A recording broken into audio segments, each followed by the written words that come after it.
Hey guys, what is up? And welcome back to my YouTube channel. I'm joined with Kevin today. Hey guys, how's it going? And Kevin is one of my long-term friends. Kevin and I have been friends since, well, we actually kind of knew each other when you were living in Atgarvan and we were in play school. It actually goes back that far, to be honest. Our parents knew each other.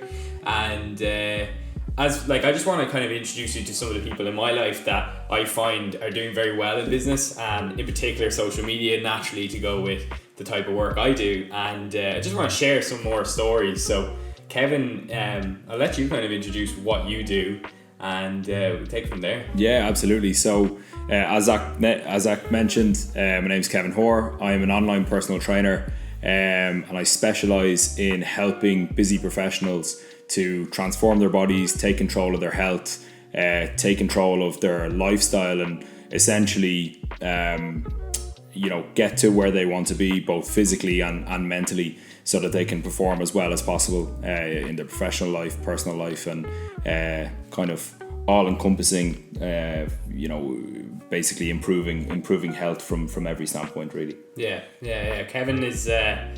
I've personally done a transformation with Kevin before, so that's why I respect his services. And I think there's a lot of online coaches out there, but I admire what Kevin's doing. I think it's impressive, and he's doing what he loves as well. You can tell by the size of him, he's doing what he loves. It's massive. But like, Kevin and I started doing some work together. I think over a year ago is when I just started helping you out a bit on the social media front of things.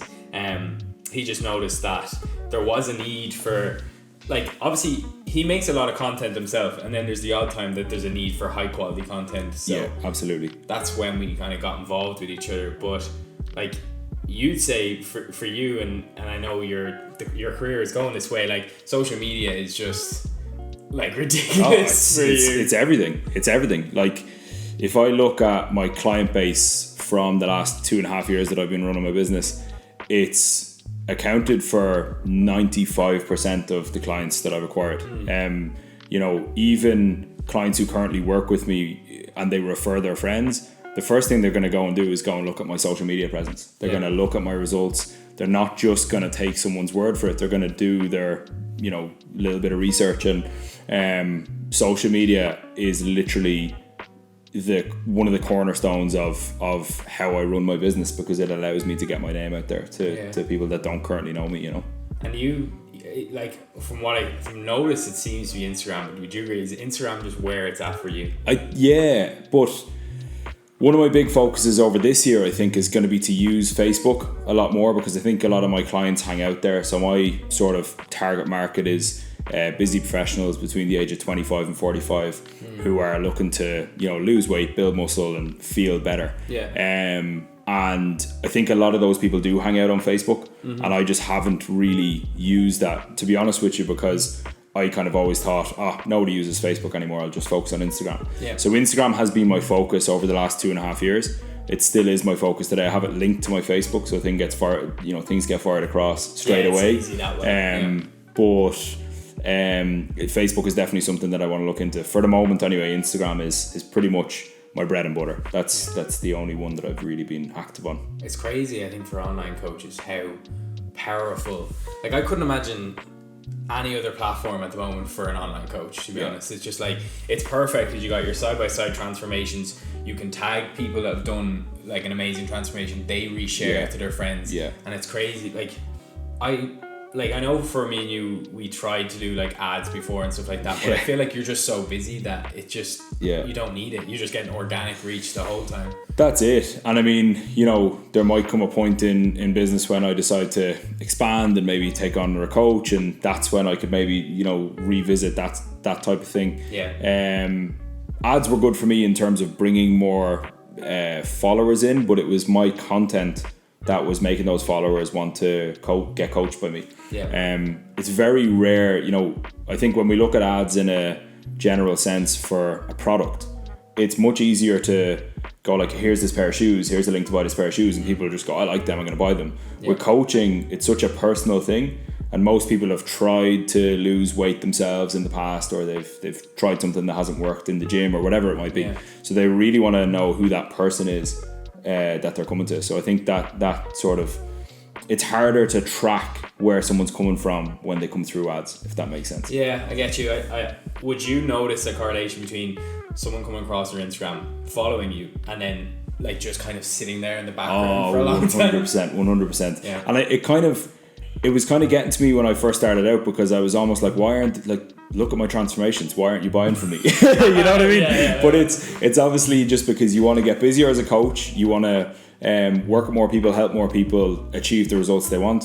But I read a study then, I didn't read a study, I read an article about a study. I read a sum up of a study. Yeah, literally. You're a busy man. I read a one-liner basically. But it was something along the lines of like 90% of people on social media are lurkers and 10% will actually interact. So when I look at my story views, you know, there's people who are literally in that, they're always watching my stories, but they've never reached out to me, or they've never had any interaction. They like all my posts.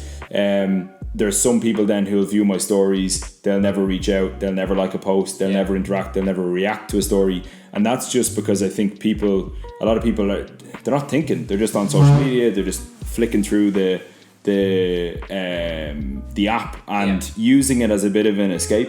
So I think, you know, even someone who's interested in coaching, it takes them definitely, you know, at least a few weeks, if not a couple of months, of seeing you on social media, building that know, like and trust, looking at your results and saying, right, that's a viable option. I've seen him get results with someone like me multiple times, not just once. And you know, it becomes a bit of a no-brainer then to reach out and sort of get in touch and have the confidence to do that, because I think there's a lot of people, especially in my niche anyway, or in my world with online coaching, there's a lot of people who maybe don't believe in themselves that they can get the results that I would put up. So I think it takes a little bit of time to build that confidence to want to actually get started themselves as well. It's down to, I guess, like, it's so important. I think this is important in every industry, but being consistent on your social media platform, because like ideally when the client comes to you, they're already sold, you know, like they know you do. There's no pitching. I'd imagine for you, and I might be wrong, but like when you hop on a call with someone, you don't have to do much selling. I'd imagine you're just... No. It's more so like, I mean this in the least like big-headed way possible, but it's more so like an interview process of like, right, are we going to work well together? Because I know 100% that if someone comes to me and does what we agree on, you've been through a transformation yourself, you're going to get the results that you want to get. It's whether or not we're going to be the right fit. Because I'd rather tell someone on that call initially, because I'll do a Zoom call with everyone before they sign up, an initial consultation. We'll talk through their goals and stuff. And if I even just get, you know, it's happened multiple times where someone's ready to buy from me and I'm like, I don't think I'm the coach for you. And that's a bit of an awkward conversation, but I'd rather have that awkward conversation then than sign someone up into my program. Would this be? Like, is this someone you just find that like you're not going to be able to help them achieve their goals, and then they're going to blame you? So you're just forecasting this. Essentially, or someone who can't take ownership themselves, someone who blames everything else for why they haven't achieved what they want. Someone who I don't click with, because one of the big things that I want to focus on over the next year is building a community with my clients. And when you've got people in your client base that you dread getting a message from, it's a lot easier to just not work with those people in the first place than to run your business kind of almost slightly dreading waking up and getting a message from one of your clients that you know you shouldn't have signed up in the first place. I'd rather not take that money, because coaching, I didn't get into this for money. I got into it to, you know, get the fulfillment that I get from helping someone achieve their goals. Like, that feeling is way better than any money could be. So then when it comes to who to work with, because of the fact that I don't work for a gym, I work for myself, I can be picky. And, you know, oftentimes I'll either recommend that person or refer that person on to another coach that I would trust to get them the results they want and think they'd work well with. Or if I'm really not sure of who they'd work well with, I'll just kind of, you know, politely, I'll always try and do it nicely. I don't try and make someone feel bad or something like that. But it's like, right, look, this is not going to work. I don't think that my program is going to cater for you. I don't think I'm best positioned to get you the best results possible. Because if I don't feel like that is going to work from the outset, then I'd just rather cut ties immediately rather than going through that pain. I think that sort of position you're in is absolutely incredible, because like if you think about like how many businesses are able to like actually be picky with what leads they get in, you know, and it's only down to your consistency with your personal branding that allows you to do that. Because like if you weren't getting many leads, like a couple a month or something like that, then you'd have to accept a lot 100%. Of shit, and then you would be not building as good of a business because you wouldn't be getting the results to show and get more people in. So.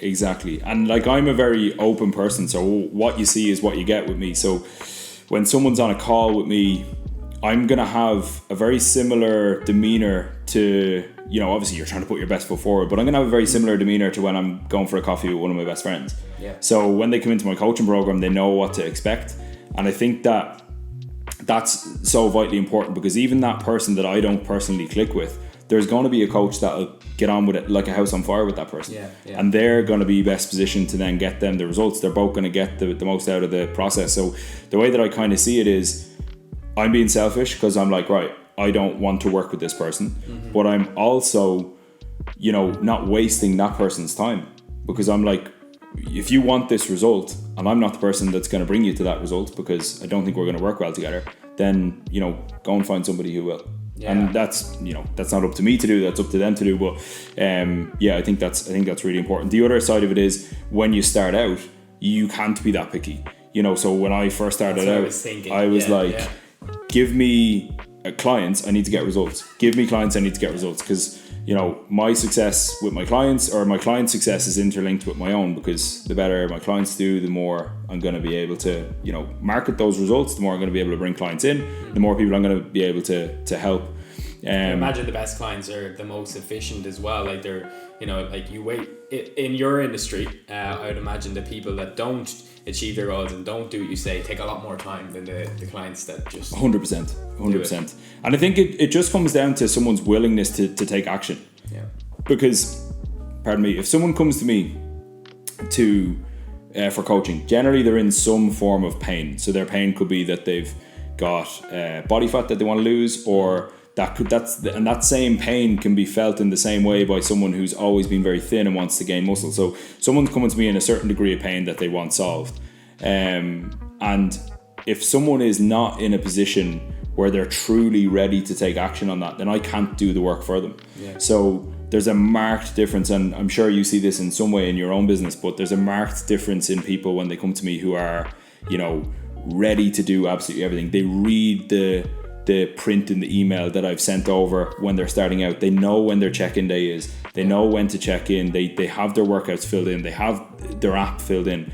And when you're working with someone like that, it's a joy, because it's like, I'm not chasing this person for data to then give them their check-in 24 hours later because they've been late with this or whatever. And, you know, obviously, you know, things happen. So if anyone's watching this and you've been late with a check-in, I'm not necessarily talking about you.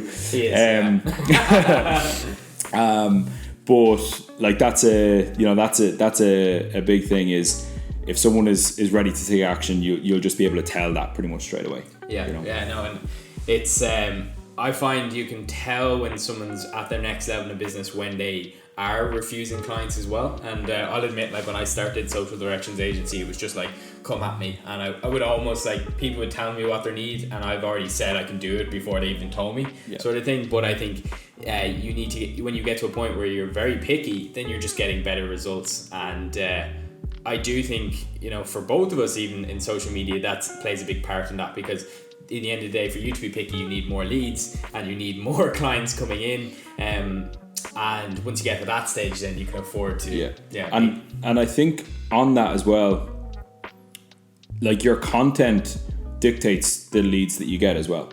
You know, especially for something as personal as coaching. Like if I put out content about mental health, I'm going to get a load of clients who struggle with their mental health. That's not my target market, so I don't really do it. That's interesting, because you're quite niched. Like I have your niche written down there. You'll tell me before I open it up here, but you help busy men and women transform their bodies and keep their results in life. So that's from what I hear off that, it's a busy professional, probably working. Exactly. Is too busy with their career to even think about getting shredded. That's where you come in. Yeah, that's exactly it. And it's people who think that process is maybe not possible because of X, Y, and Z in their, you know, their professional life. Yeah. And that's what I feel I'm good at. You know, I'm good at different aspects of coaching. So I'm good at helping people with their mental health issues. Not saying that I have any qualifications or anything like that, but I'm good at talking to people, and I'm quite personable, and I know I am. Yeah.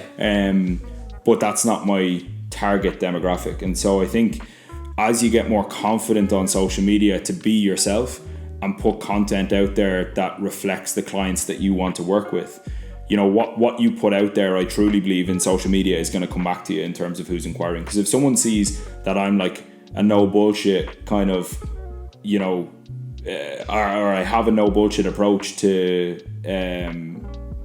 working with my clients, and I'm not just going to kind of let clients off the hook, and you know, I'm hard on my clients because I know how much I can get out of them, then I'm going to get people who have that bit of a thick skin that can take that, you know. And obviously everyone's an individual, but yeah. Can I ask what content you feel resonates the best with your current audience, which is the busy professionals side of things? I think talking about how clients of mine that I currently have or that I've worked with in the past have been able to achieve the results that my target demographic want, while having the issues that my clients, or the issues that target demographic have. So things like points. Yeah, so things like how busy they are at work, the fact that they've got kids, on top of that, the fact that they've got a million different priorities, they never feel like they have enough time, they're stressed, their sleep is poor, their nutrition is all over the place, they've lack of structure.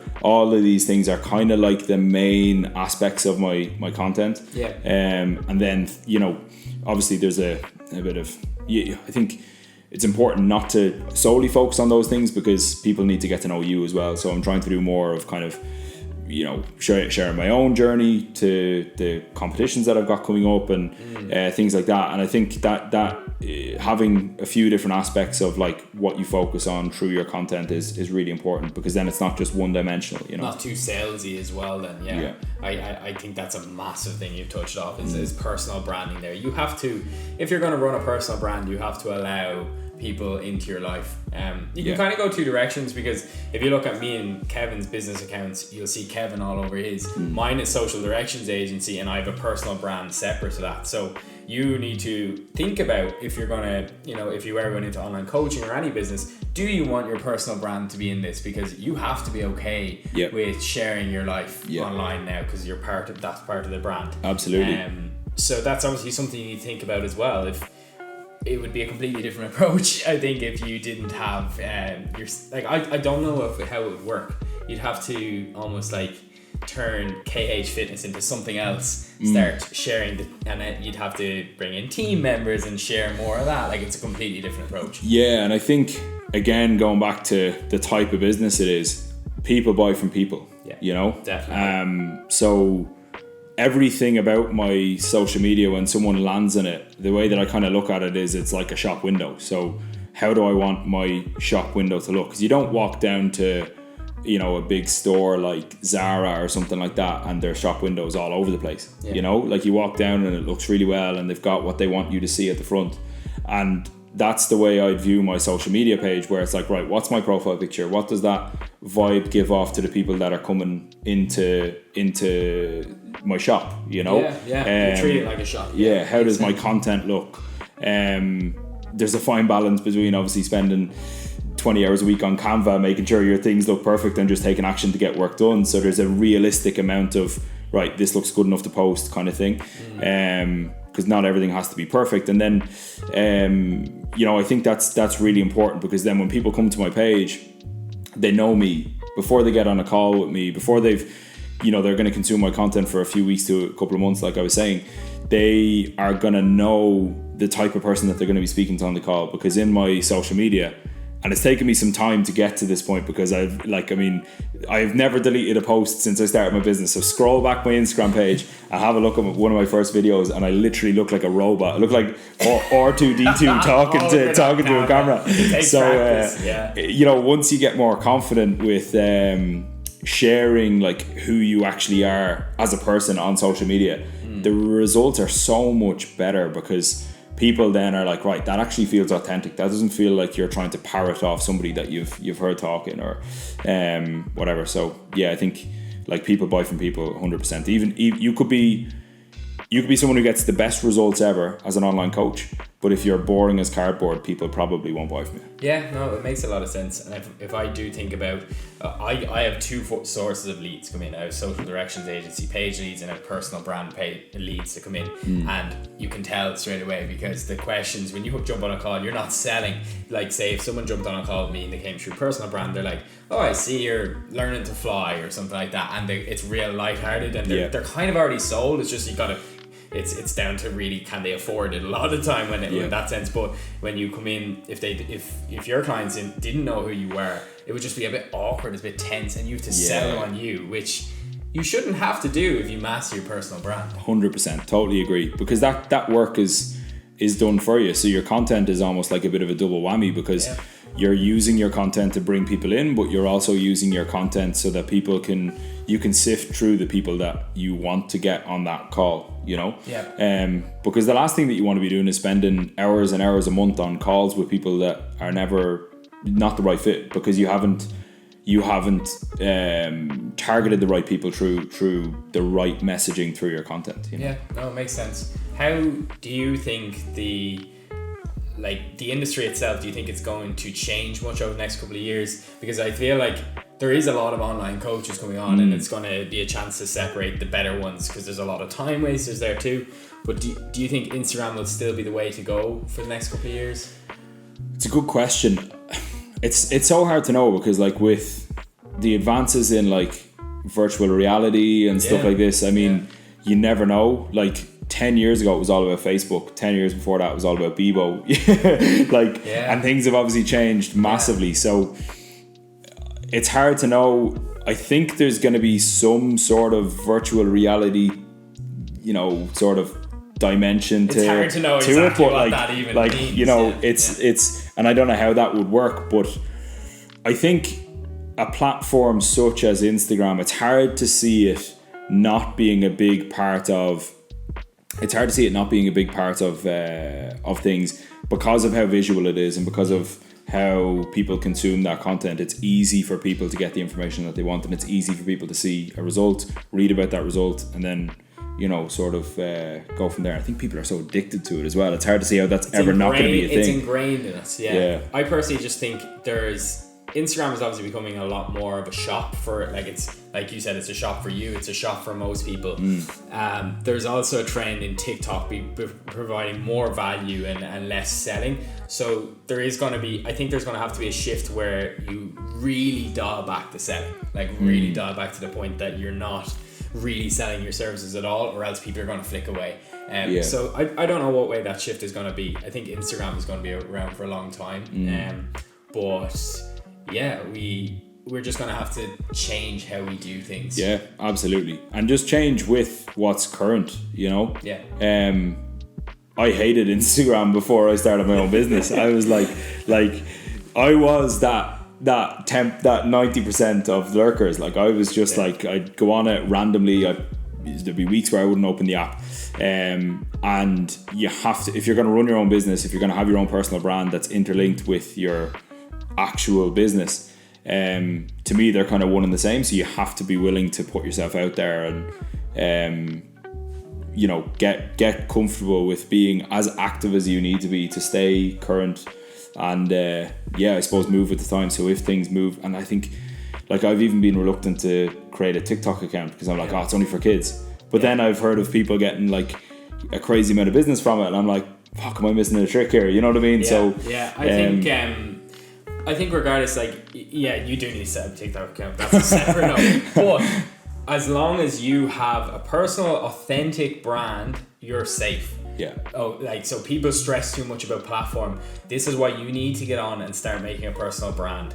Because the personal brand carries around. You know, you can tell all your followers to go follow you on TikTok because Instagram might die in the morning, and they'll go. You know, a lot of them will go because they like you. Whereas if you just have a business account, you've no loyalty there. So that's one thing, and that's why I wanted Kevin on the channel, is just because he has a good personal brand. He's all personal brand, and I just think it's so essential.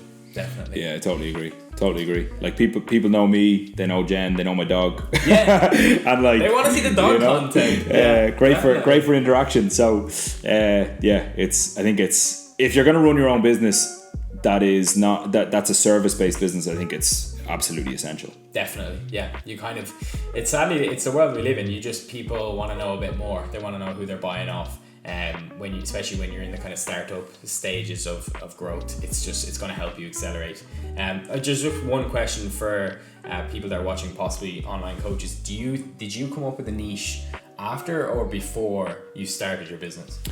Before, although I think it was kind of a natural progression, because I worked in London for a couple of years in person for a company, and worked with that niche naturally, simply because I was based in the centre of the city. Yeah. So it was very, very busy professionals in that age group, because they were the only people who had the money to actually do it. You know, you're not going to have a 20-year-old who had the money to pay the prices that we're charging in London. Yeah. So I think that was always my natural affinity, was to coach that type of client.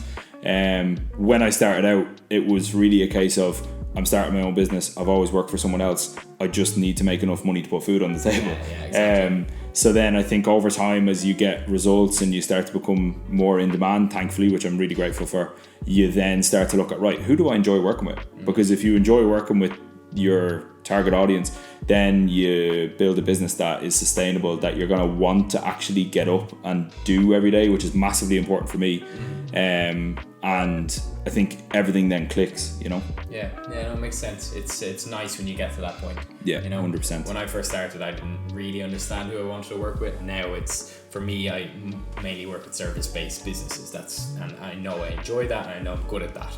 But I think you're right. Like, you just gotta have a rough idea where you're going, but you just start, and your clients will tell you. Absolutely. And I think on that, if you're someone who's looking at starting your own business in whatever field it is, I think that one of my best pieces of advice is maybe don't niche down too quickly, because you probably want to experience those different aspects of clientele that you could work with in whatever business it is. So then you can, you know, you could be someone who thinks you want to work with busy professionals between the age of 25 and 45, but you're so good and get so much fulfillment out of helping pregnant women manage, you know, their pregnancy and stay as healthy as possible, and then that's your niche.